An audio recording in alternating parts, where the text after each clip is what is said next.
Online BSc physics में आप सभी का स्वागत है। टॉपिक चल रहा है जलयोजन ऊर्जा। नेक्स्ट हेडिंग लगाओ, जलयोजन ऊर्जा को प्रभावित करने वाले कारक। हेडिंग है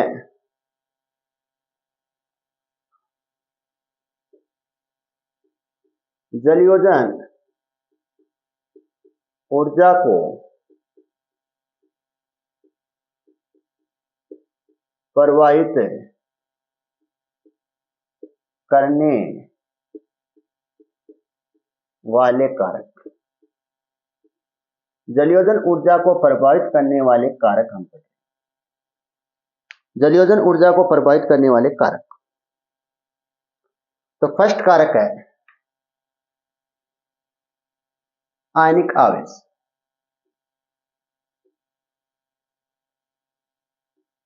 फर्स्ट कारक लिखो आयनिक आवेश।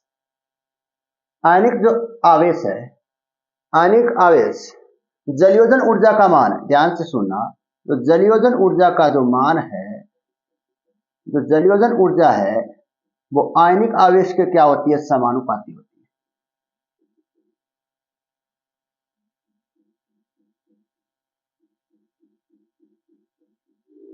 आयनिक आवेश के क्या होती है, समानुपाती होती है।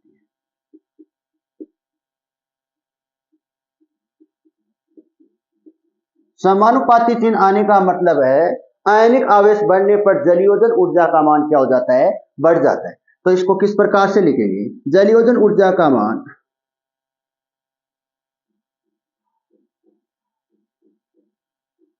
जलयोजन ऊर्जा का मान, जलयोजन ऊर्जा का मान आयनिक आवेश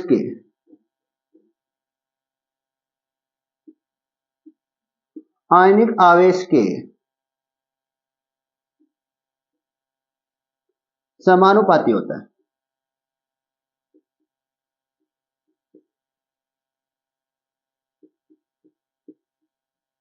अतः आयनिक आवेश बढ़ने पर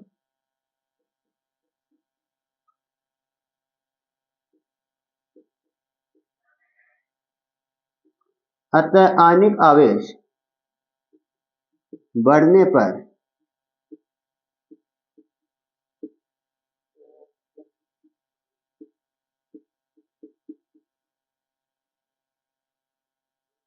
जलयोजन ऊर्जा भी बढ़ जाती है।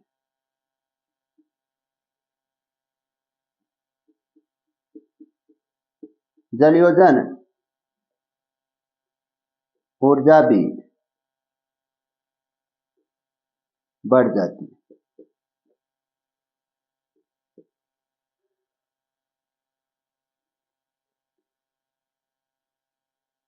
एग्जाम्पल ध्यान से देखना, Li प्लस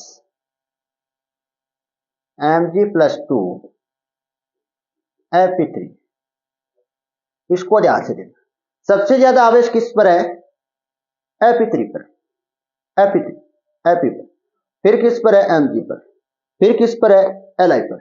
तो आवेश बढ़ने पर जलयोजन ऊर्जा का मान बढ़ जाता है। तो जलयोजन ऊर्जा का क्रम, जलयोजन ऊर्जा का क्रम किस प्रकार से होगा, सबसे पहले होगा Fe3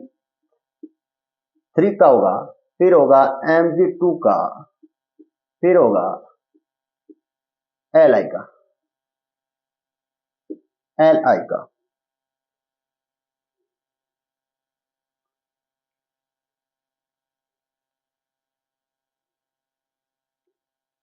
सबसे अधिक किसकी है, जलयोजन ऊर्जा इसकी। सबसे अधिक Fe3 की सबसे अधिक क्या जलयोजन ऊर्जा है। यदि आवेश एक समान हो, यदि आवेश एक समान हो तो जलयोजन ऊर्जा का मान, जलयोजन ऊर्जा का मान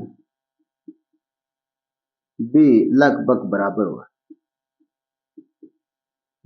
होगा। यदि आवेश क्या हो, एक समान हो, तो जलयोजन लगभग क्या होती है, बराबर होती है। एग्जाम्पल तौर पे लिखो, एग्जाम्पल लिखो, जैसे Fe3 प्लस Fe3 प्लस, इन दोनों की जो जलयोजन ऊर्जा है वो क्या है, एक समान है, क्योंकि इन पर आवेश की मात्रा क्या है, एक समान होने के कारण जलयोजन ऊर्जा भी क्या होगी, एक समान होगी। सेकंड,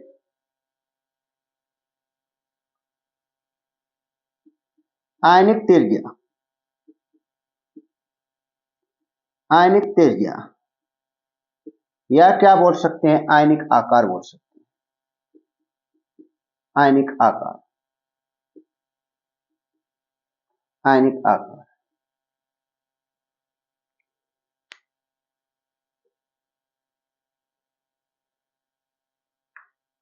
जलयोजन ऊर्जा है, जो जलयोजन ऊर्जा है वो आयनिक त्रिज्या के व्युत्क्रमानुपाती होती है, आयनिक त्रिज्या के व्युत्क्रमानुपाती होती है। जलयोजन ऊर्जा है वो क्या होती है, आयनिक त्रिज्या के व्युत्क्रमानुपाती होती है।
तो जलयोजन ऊर्जा है वो क्या होती है, आयनिक त्रिज्या के व्युत्क्रमानुपाती होती है।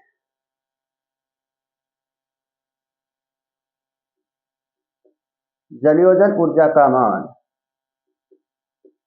ऊर्जा का मान आयनिक त्रिज्या के, आयनिक त्रिज्या के व्युत्क्रमानुपाती होती है।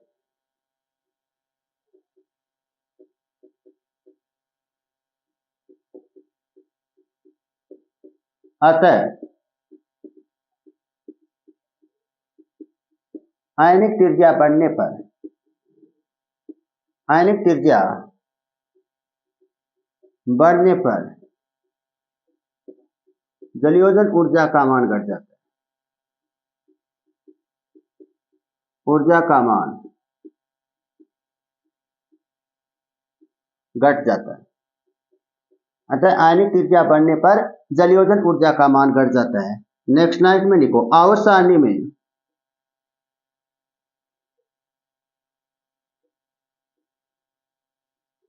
आवर्त सारणी में ऊपर से नीचे आने पर आयनिक त्रिज्या का मान बढ़ जाता है, आयनिक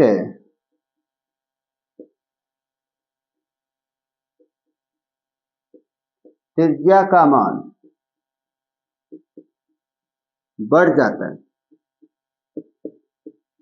बढ़ जाता है। आवर्त सारणी में ऊपर से नीचे जाने पर आयनिक त्रिज्या का मान बढ़ जाता है, जिसके कारण, जिसके कारण आवर्त सारणी में, आवर्त सारणी में ऊपर से नीचे आने पर, नीचे आने पर जलयोजन ऊर्जा का मान घट जाता है। ऊर्जा का मान घट जाता है।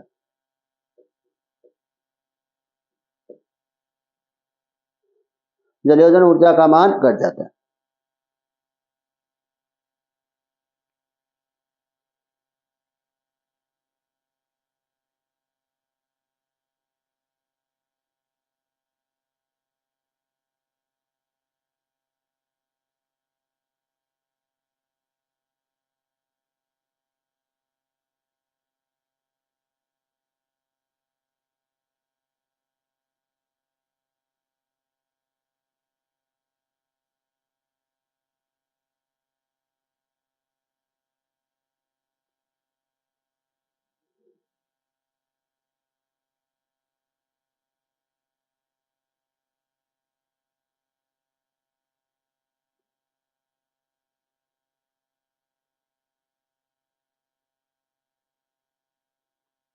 नेक्स्ट पॉइंट लिखना आयनिक त्रिज्या में।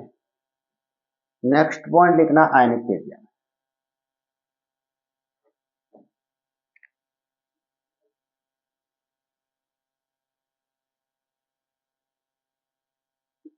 आवर्त सारणी में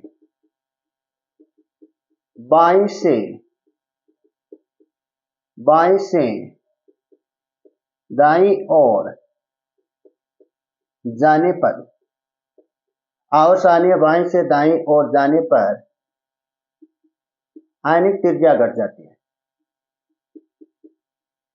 त्रिज्या घट जाती है जिसके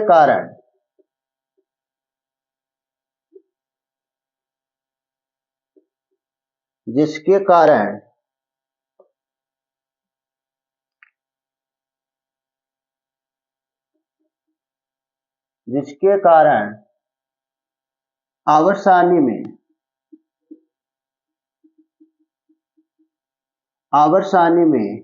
बाईं से दाईं जाने पर, आवर्त सारणी में बाईं से दाईं जाने पर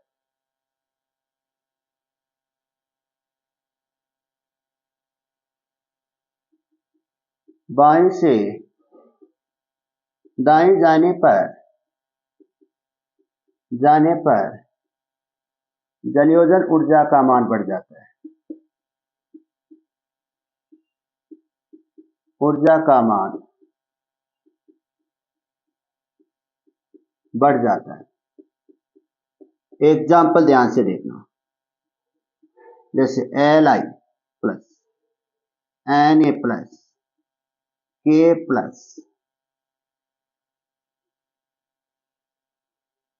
plus Rb plus Cs plus. आवर्त सारणी का आपको यूज में लेना है और आवर्त सारणी में यूज में लेके इसका क्या लिखना, जलयोजन ऊर्जा का क्रम आपको लिखना है। जलयोजन ऊर्जा का क्रम, तो आवर्त सारणी में ऊपर से नीचे जाने पर तो जलयोजन ऊर्जा का मान घट जाता है और बाएं से दाएं जाने पर जलयोजन ऊर्जा का मान क्या हो जाता है, बढ़ जाता है। तो सबसे पहले जो जलयोजन ऊर्जा का मान होगा वो किसका होगा, Li प्लस का होगा, फिर Na प्लस का होगा, फिर Rb प्लस का होगा, फिर Cs प्लस का होगा। Second example, F minus Cl minus Br minus I minus किसका होगा, सबसे पहले होगा F माइनस का, फिर Cl माइनस का, फिर Br माइनस का, फिर I माइनस का। ये आपको क्रम इस प्रकार से बता सकते हैं। एग्जाम में आपको क्वेश्चन इस प्रकार से आता है, इसका आपको क्या बताना, जलयोजन ऊर्जा का क्रम बताना। ये दोनों एग्जाम्पल आपको उतारने, फिर आपको अगला क्रम आएगा।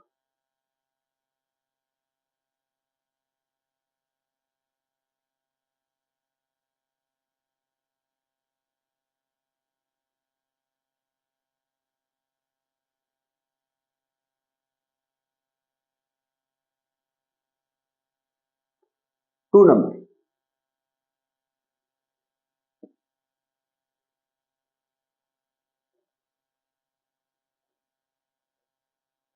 सेकंड नंबर, 3 नंबर, सेकंड हो गया, 3 है रिक्त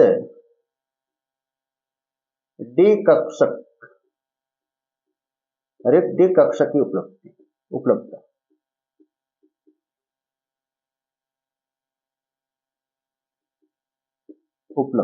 रिक्त डी कक्षक की उपलब्धता। वे आयन जो रिक्त डी कक्षक में पाए जाते हैं, वे आयन जो किस में पाए जाते हैं, रिक्त डी कक्षक में पाए जाते हैं, तो इन आयनों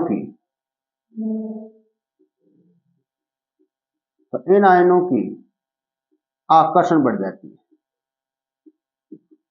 आकर्षण बढ़ जाती है। तो इन आयनों की क्या बढ़ जाती है, आकर्षण बढ़ जाती है। इस आकर्षण के कारण इन आकर्षण के कारण जलयोजन ऊर्जा का मान बढ़ जाता है। जलयोजन ऊर्जा का मान बढ़ जाता है।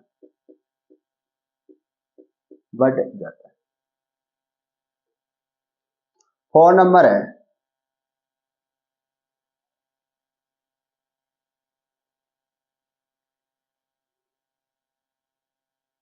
पैराविद्युतांक।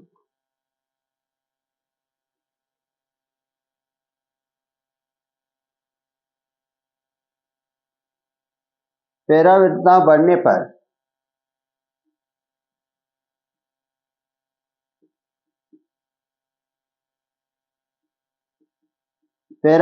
बढ़ने पर जलयोजन ऊर्जा का मान बढ़ जाता है।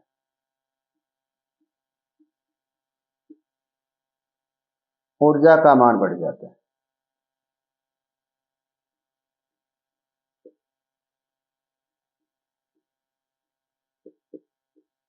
पैराविद्युतांक के शब्द को आगे जानेंगे। जो पैराविद्युतांक शब्द है इसको हम आगे जानेंगे, इसका मतलब क्या होता है। तो जलयोजन ऊर्जा लिखना, जलयोजन ऊर्जा होगी Z²E² कोष्टक 1 माइनस अपॉन एप्सिलॉन। ये क्या है, जलयोजन ऊर्जा पैराविद्युतांक में। क्या है पैराविद्युतांक? तो यहां पर इसका मान बढ़ने पर, इसका मान हम बढ़ाएंगे, इसके मान को अधिक करेंगे तो ये मान क्या आ जाएगा, छोटा आ जाएगा। जब मान क्या होगी, कम होगी, माइनस क्या होगा, कम होगी, संख्या माइनस कम होगी तो ये मान क्या आएगा, अधिक प्राप्त होगा। ये आपके हो गए जलयोजन ऊर्जा को प्रभावित करने वाले कारक। अब नेक्स्ट एडिंग है,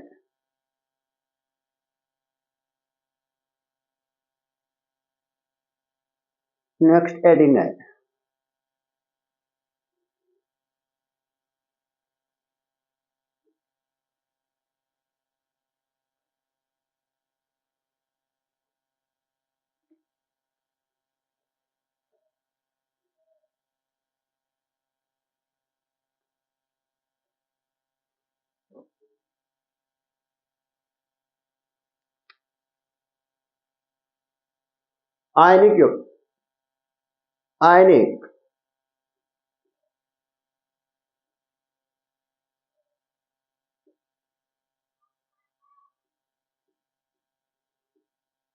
आयनिक यौगिक की विलीयता, आयनिक यौगिक की विलीयता।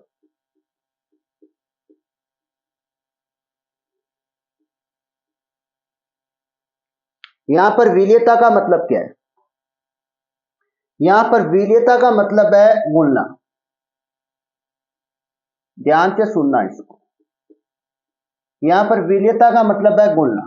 जब गुणने की बात आती है, किसकी बात आती है, जब किसकी बात आती है, गुणने की बात आती है। जब गुणने की बात आती है तो दो शब्द आती है, यहां पर ध्यान से सुनना, विलेयता का मतलब होता है गुणना। जब गुणने की बात आती है तो दो शब्द आते हैं। पहला आता है विलेय और दूसरा आता है विलाय। पहला कौन सा आता है? विलेय आता है, और दूसरा आता है विलाय का आता है। यहां पर विलेय का मतलब क्या होता है? यहां पर विलेय का मतलब होता है घुलने वाला पदार्थ, घुलने वाला पदार्थ। और विलाय का मतलब क्या होता है? विलाय का मतलब होता है घुलने वाला, घुलने वाला माध्य, घुलने वाला माध्य। किस माध्य में पदार्थ घुल रहा है? जो विलेय है वो दो नेचर का होता है, मतलब दो प्रकृति का होता है। जो विलेय होता है वो दो प्रकृति का होता है। फर्स्ट होता है दूरीय पदार्थ, दूरीय पदार्थ, और सेकंड होता है अधूरीय पदार्थ, अधूरीय पदार्थ। और इसी प्रकार से जो विलायक होता है इसके भी दो नेचर होते हैं। जो विलायक है ये भी दो नेचर का होता है। फर्स्ट होता है दूरीय विलायक, दूरीय विलायक, और सेकंड होता है अधूरीय विलायक,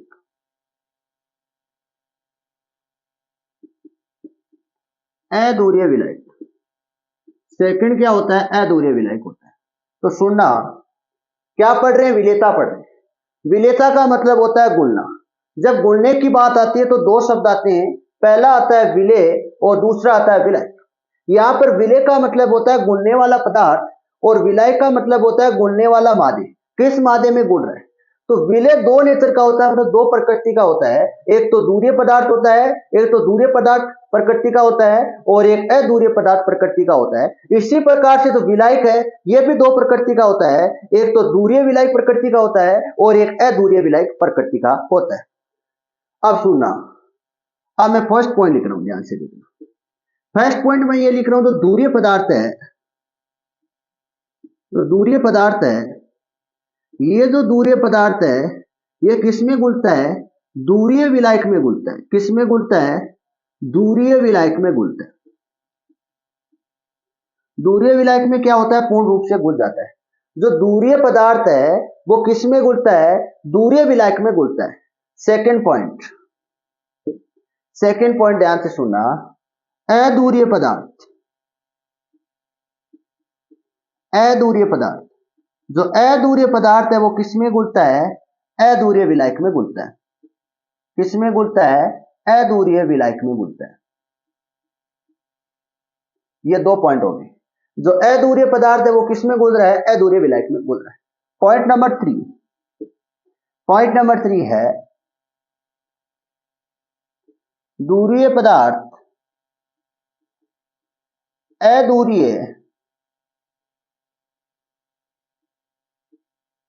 अधूरीय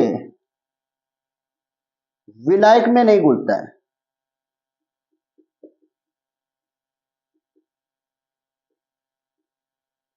जो दूरीय पदार्थ होता है, जो दूरीय पदार्थ होता है वह, जो दूरीय पदार्थ होता है वह अधूरीय विलायक में नहीं घुलता है। पॉइंट नंबर फोर, अधूरीय पदार्थ, अधूरीय पदार्थ, अधूरीय पदार्थ दूरीय विलायक में नहीं घुलता है।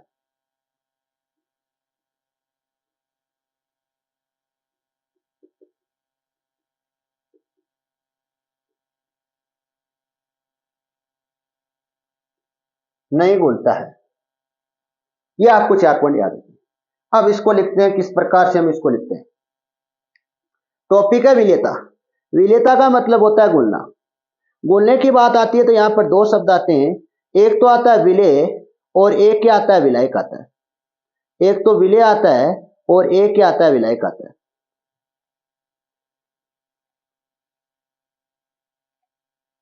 तो परिभाषा किस प्रकार से बनेगी? सबसे पहले क्या लिखेंगे? विलेयता की परिभाषा लिखेंगे।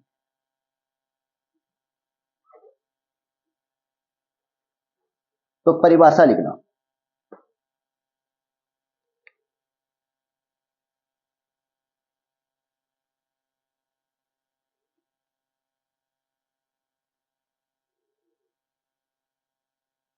विलेय पदार्थ कौन सा पदार्थ?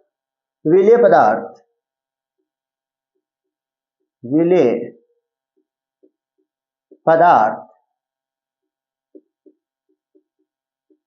विलायक के साथ, विलायक के साथ जुड़ने की प्रवृत्ति, जोड़ने की प्रवृत्ति विलेयता कहलाती है। विलेयता कहलाती है। विलेय पदार्थ विलायक के साथ जुड़ने की जो प्रवृत्ति होती है वो क्या कहलाती है? विलेयता कहलाती है। सेकंड लाइन में लिखना, लाइन चेंज करके लिखना, बोलने वाले पदार्थ को, बोलने वाले पदार्थ को विलेय पदार्थ कहते हैं। विलेय पदार्थ कहते हैं। अगली लाइन में लिखना, बोलने वाले माध्यम को,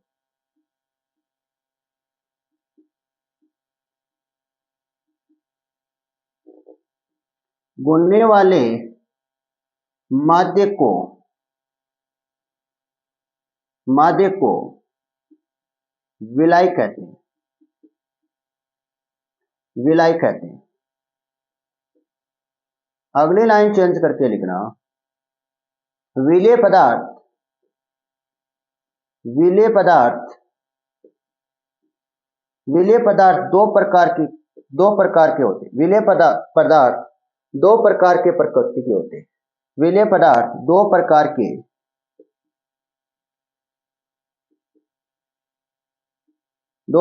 के प्रकृति के होते हैं, मतलब दो प्रकार के नेचर के होते हैं।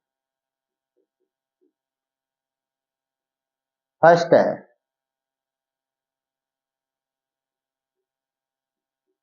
दूरीय पदार्थ और सेकंड है अधूरीय पदार्थ।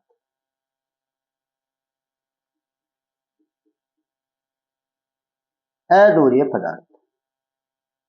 अगली लाइन में लिखना, अगली लाइन में लिखना, विलायक, विलायक,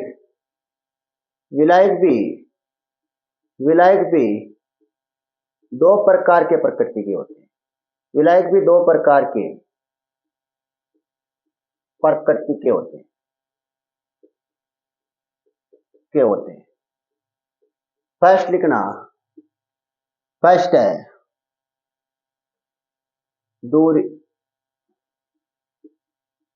दूरीय विलायक और सेकंड है अधूरीय विलायक। अधूरीय विलायक। ये लो, यहां तक आपको कोई दिक्कत नहीं होनी चाहिए। यहां तक आपको किसी प्रकार का किंतु परंतु नहीं आना चाहिए।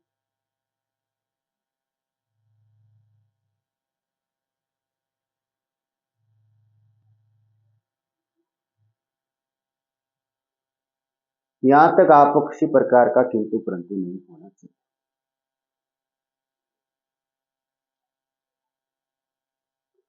नेक्स्ट एरो में लिखना, दूरीय पदार्थ, दूरीय पदार्थ दूरीय विलायक में पूर्ण रूप से घुल जाता है। दूरीय विलायक में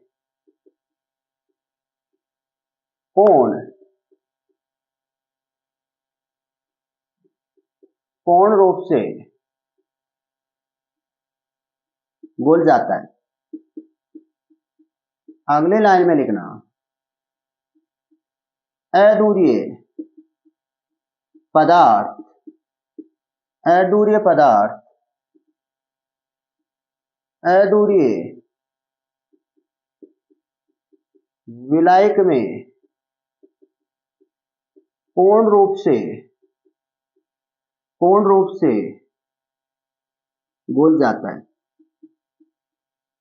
घुल जाता है। अगली लाइन में लिखना, नेक्स्ट लाइन में लिखना,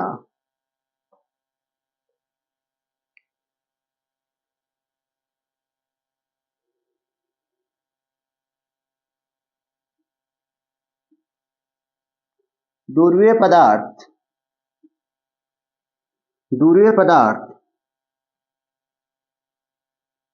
अध्रुवीय विलायक में नहीं घुल,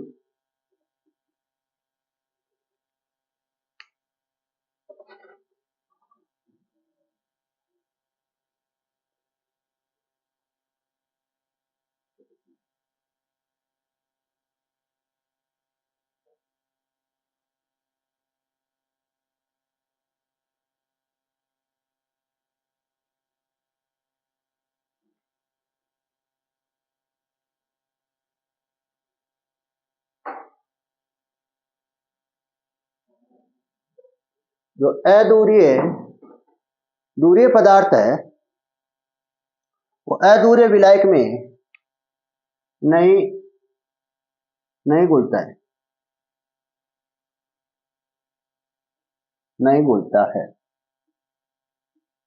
अगली लाइन में लिखना, अध्रुवीय पदार्थ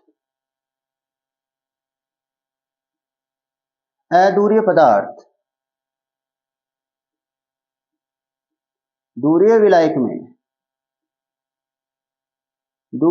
में नहीं घुलता है।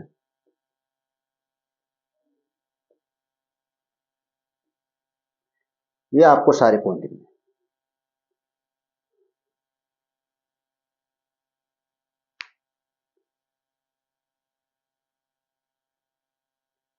इसके बाद एक पॉइंट आता है, एक पॉइंट और लिखना। इसके बाद आप एक पॉइंट और लिखना, एक पॉइंट आप और लिखना। इसके बाद विलेयता का मान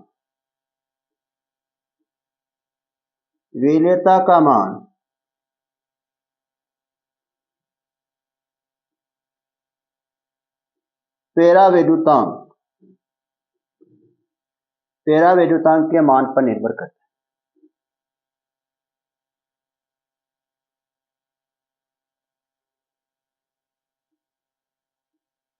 अब आपको ये पता होना चाहिए कि पेरावैद्युतांक होता क्या है, फिर आप हेडिंग लगा लेना। ये पॉइंट लिखने के बाद पेरावैद्युतांक क्या होता है इसको समझते हैं। पेरावैद्युतांक क्या होता है?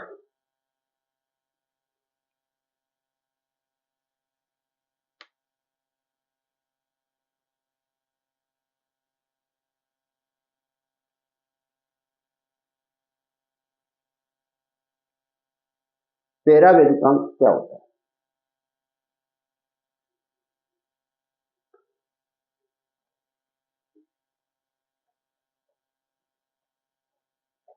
छोटी सी हेडिंग लगाना,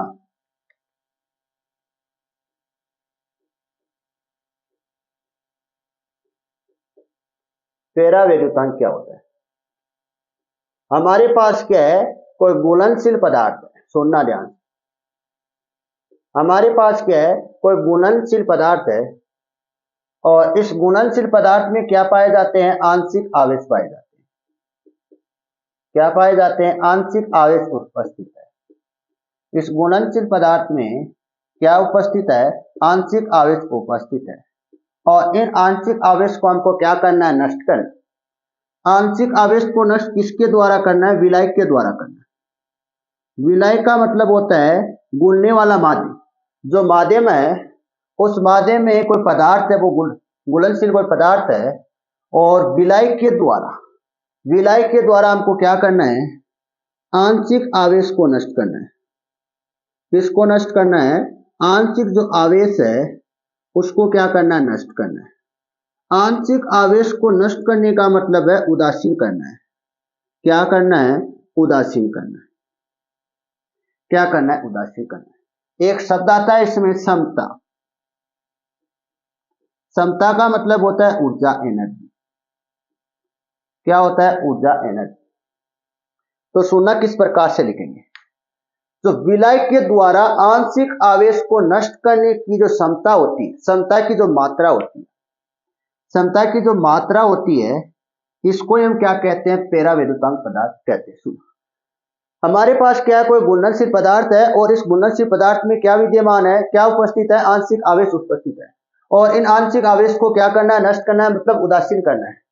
तो आंशिक आवेश को आंशिक आवेश को विलय के द्वारा क्या करना है? उदासीन करना है। विलय के द्वारा आंशिक आवेश को उदासीन करने की क्षमता की जो मात्रा होती है, इस मात्रा को क्या कहते हैं? पेराविद्युतांक पदार्थ कहते हैं। तो इसको किस प्रकार से लिखेंगे?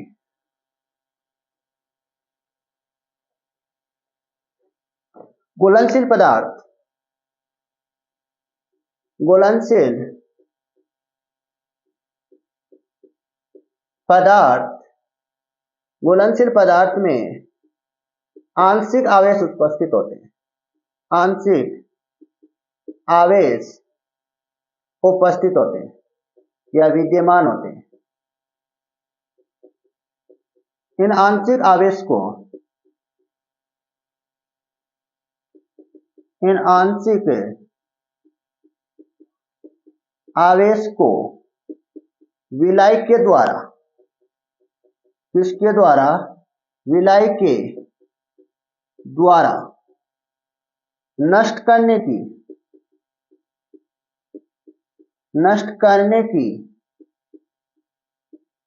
क्षमता की मात्रा,